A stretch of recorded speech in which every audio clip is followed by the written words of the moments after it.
냉정과 열정 사이를 읽기로 시작한 날 기억나? 너는 로쏘를, 나는 블루를 먼저 읽고서 다 읽고 나면 다음에는 서로 바꾸어서 읽기로 한 거 말이야. 아마도 그때는 많은 커플들이 그랬던 것 같은데 우리도 마치 유행처럼 그 책들이 우리 사이에 유일하고 신비하며 영원한 의미가 될 것처럼 각자의 블루와 로쏘를 읽기 시작했어. 그 과정을 거치고 나면 사랑의 진정한 의미를 알게 될 줄 알았나 봐. 그런데 분명히 각자의 책을 다 읽고는 이제는 서로 바꾸어서 내가 로쏘를 너는 블루를 읽기로 한 날. 그렇게 서로 바뀐 책을 들고 집으로 돌아온 것은 기억이 나는데 그 후에 책을 읽고 그 감정을 얘기한 적은 없는 것 같아. 마치 서로 바뀐 책을 읽지 않은 것처럼 뭔가 마음에서 멀어지기 시작했던 것 같아. 어느덧 이렇게 서로 상관없는 사람이 되어 만날 수 없게 된 것을 보면 말이야. 아마 냉정과 열정 사이의 준세이와 아오이의 또 다른 버전일지도. 몇 년이나 지나 치지 히토나리의 새로운 책 사랑을 주세요를 집으며 든 느낌이었어. 기대감이 있었지. 더군다나 이 과정이 두 명의 펜팔로 이뤄진다니 더욱더 기대했던 것 같아. 이제는 블루와 로쏘처럼 서로 다른 책을 읽지 않아도 한 권의 책에서 서로의 마음을 느껴볼 수 있잖아.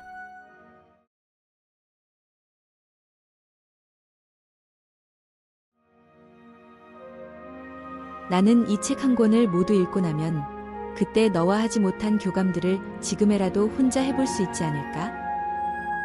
그때의 너를 이해할 수 있을까? 하는 기대감이 있었던 것 같아. 물론 결과적으로는 추억팔이 정도로 끝날 뿐이겠지만 말야. 잠시 분위기를 돌려볼게. 펜팔이라는 거 지금 시대에는 거의 없는 것 같지만 왠지 지금도 있으면 정말 멋진 일이 될 것 같지 않아? 손에 잡히는 얇지만 강한 물성에 멋지게 각 잡힌 종이. 그리고 요즘은 얼마인지 모르겠지만 서로에게 발송되기 위해 붙여진 우표와 서로의 주소. 종이에 쓰여진 잉크의 냄새. 메일이나 화상 채팅과는 또 다른 마음이 손글씨로 전달되고 편지를 읽은 뒤 잘 받은 마음을 다시 돌려주고 싶은 심정은 답장을 쓰고 싶은 기분이 들게 하던데. 그렇게 모든 사람들은 작가가 되어 단 한 사람의 독자에게 자신의 마음을 전하게 되는 것 같아. 이런 게 펜팔, 그러니까 편지로 이뤄진 데이트 같은 거였는데 혹시 이런 것들이 지금은 그저 라떼 같은 걸까? 이런 기분을 안고 마치 추억을 되새김질하듯 이 책을 읽기 시작한 것 같아.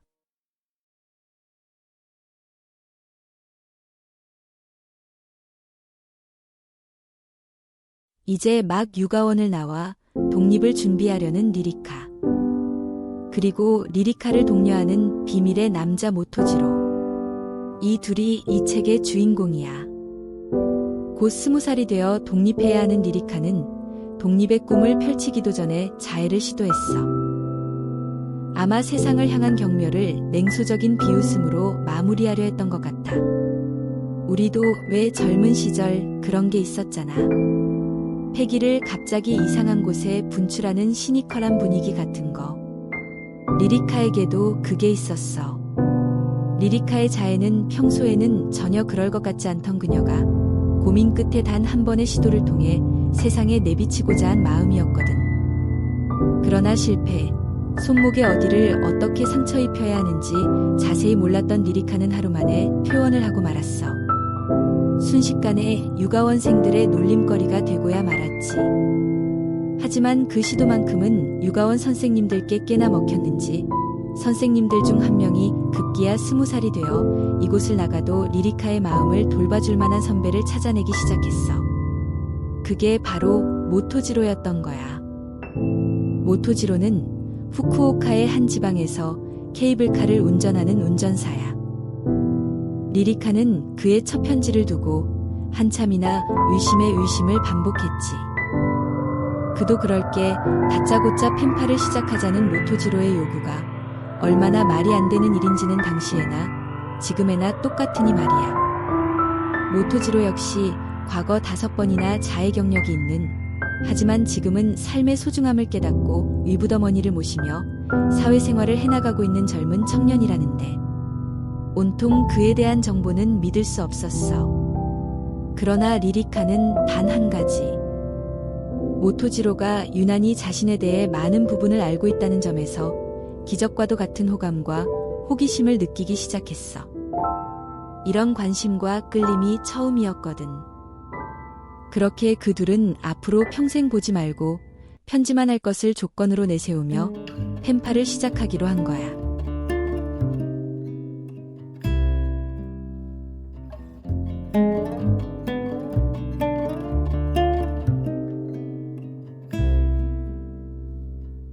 혹시 시애틀의 잠 못 이루는 밤이나 유부간 메일 혹은 한국 영화인 접속 본 적 있어?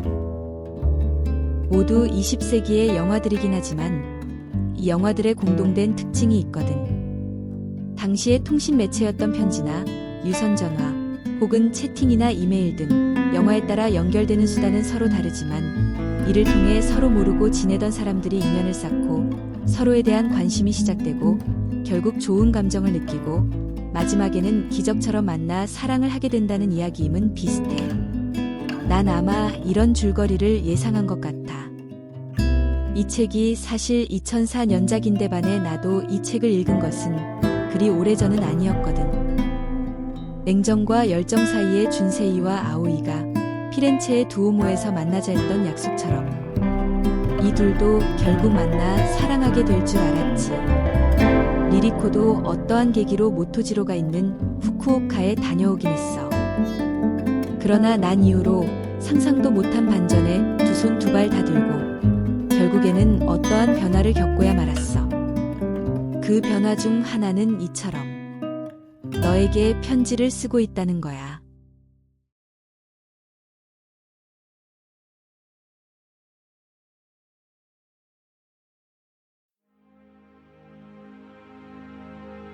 로맨스 소설이라는 장르 말야. 어떻게 생각해?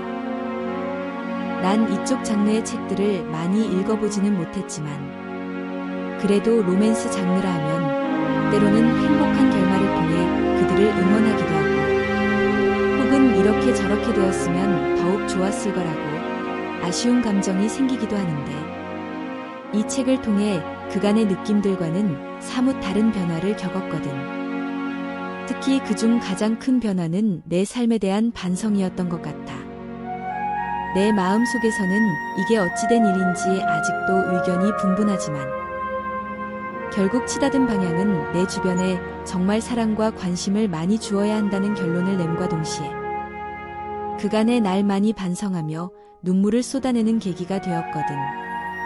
이런 감정과 방향은 조금 다르지만 에브리싱 에브리웨어 올 앳 원스를 보며 많이 친절하고 다정해지자는 생각이 들었던 것과도 비슷했어. 아니, 오히려 좀 더 강한 마음이 들도록 했던 게 에올보다 이 책 쪽이라 적잖이 당황했지. 너를 이렇게 오랜 시간 잊고 살아왔다는 거, 그때 정말 철부지였던 내가 너무도 못된 사람이었다는 거, 그동안 외면하고 치부하며 나와는 상관없다는 듯이 살아왔던 거, 이런 것들이 모두 한 번에 나에게 돌아와서 내 마음을 이토록 후비게 될 날이 올 줄은 상상도 못했는데 이렇게 지금 편지로 남아 너에게 용서를 구하게 되었어. 그때 미안했고 그동안 미안했고 이렇게 되어 미안하다고 결국 용서를 구할 수는 없겠지만 이 마음에 이어 지금부터는 그리고 내가 살아가면서 평생 동안은 너를 잊지 않을 것으로 다짐 또 다짐할게. 얼마 전 84번가의 연인이라는 옛 영화를 보면서 지금과도 비슷한 느낌이 들었던 것 같은데 이 책은 나에게 선물일까 심판일까? 그동안의 마음들 속에 숨겨놓았던 검은 것들을 모두 토해낸 듯한 변곡점. 그간 이뤄온 것들 말고 욕심내며 감추어온 것이 이렇게나 많을 줄이야. 아마도 최소한 몇 년이나 흐른 뒤의 얘기겠지만 언젠가 다시 이 책을 꺼내들 용기가 나에게도 있었으면 좋겠어. 언젠가 다시 읽었을 때의 느낌이 부디 지금과는 같지 않길 바라며 살아야겠다는 생각이 들었거든.